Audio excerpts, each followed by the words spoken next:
Jesus' story of the father and two sons from Luke 15 continues. After the younger son came to himself, he said, "How many of my father's hired hands have bread enough and to spare, but here I am dying of hunger. I will get up and go to my father. I will say to him, 'Father, I have sinned against heaven and before you. I am no longer worthy to be called your son.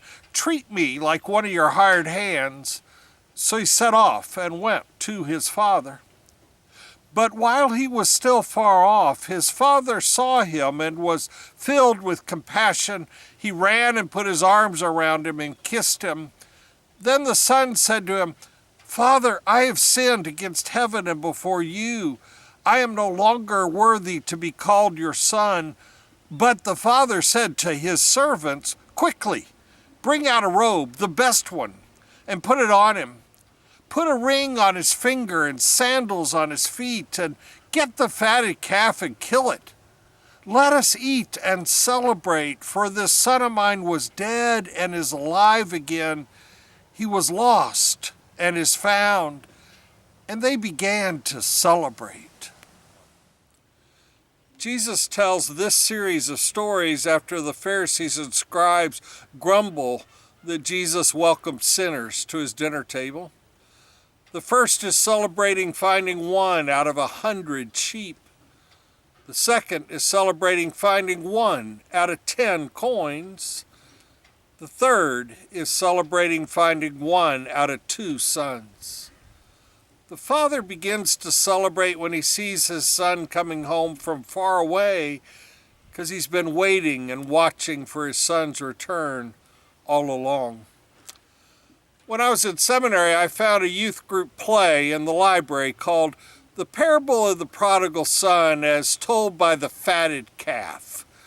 Often we read Bible stories from different perspectives. This play tells the story of a family of butchers who predictably think of the fatted calf when they want to celebrate. In this skit, the fatted calf is the narrator, as long as the calf can. This skit has the distinction of being the only activity I did with youth groups from my internship, Mexico and Moberly. In 1988, I heard a song called "When God Ran" by Benny Hester. It's another way to speak of the power of this parable in music. You can see one version on YouTube.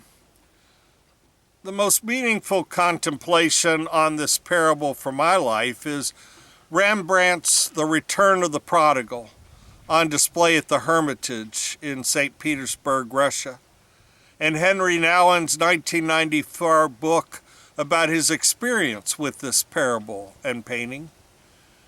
Nouwen's book deeply impacted my life and faith.